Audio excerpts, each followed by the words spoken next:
This is Glenda Moore. I first saw Eureka Springs myself in 1969. I didn't know that there was a family history that my grandmother had lived here.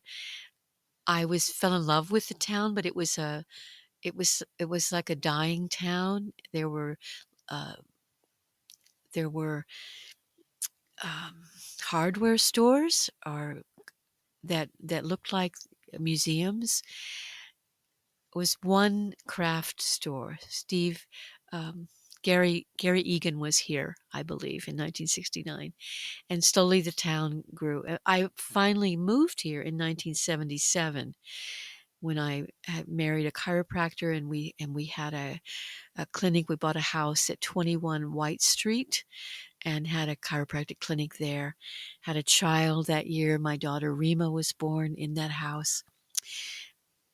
The culture, it was a town of artists and healers. Gradually, there became more and more people getting massage training and becoming going into healing. It was every gallery was full of local gallery.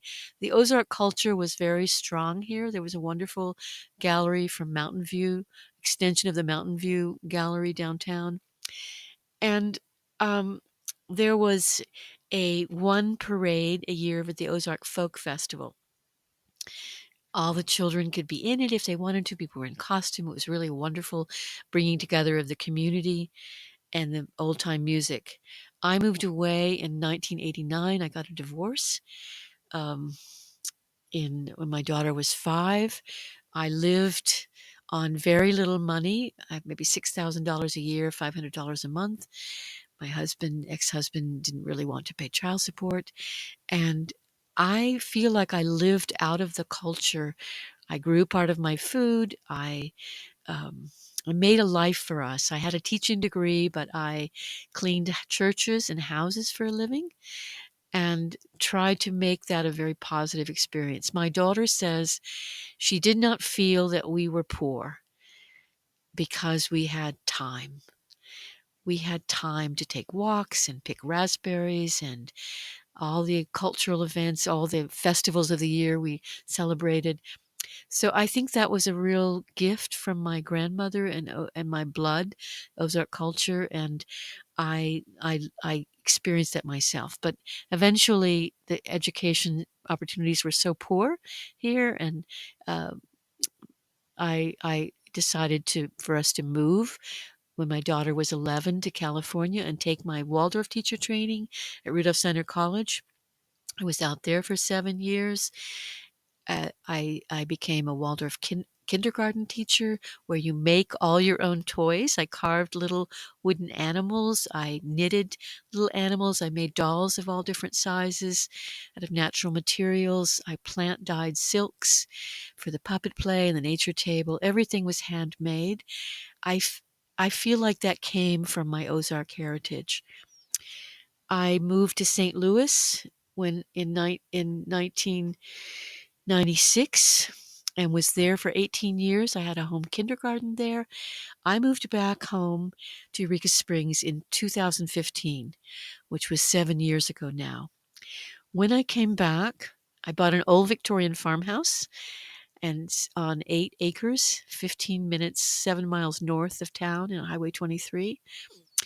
When I came back, I noticed that the Ozark Folk Festival had practically disappeared. They were doing Islamic folk music in the park, in Basin Park, and I fussed about it. I was very unhappy that the culture had seemed to, the parade was gone.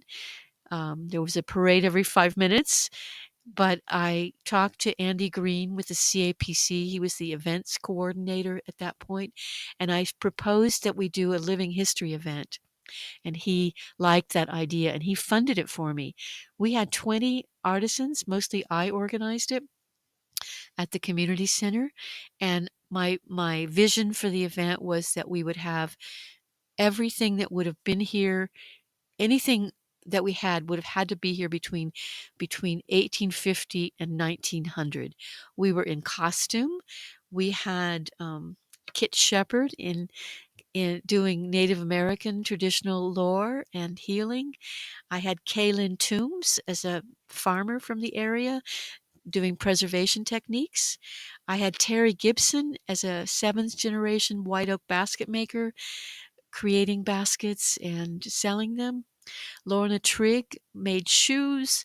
I had tatting, and it was a wonderful event. It was really, we had clogging and traditional music there um, in the in the gym. It was the old gym of the community center. Outside, I had blacksmiths and bread making. Peggy Wolfenbarger churned butter for me in my half-gallon daisy churn, and we gave away bread, sourdough bread, and handmade butter. It was a lovely event, and Nancy Paddock has continued the tradition of having part of the Ozark folk culture preserved, and I'm grateful to her.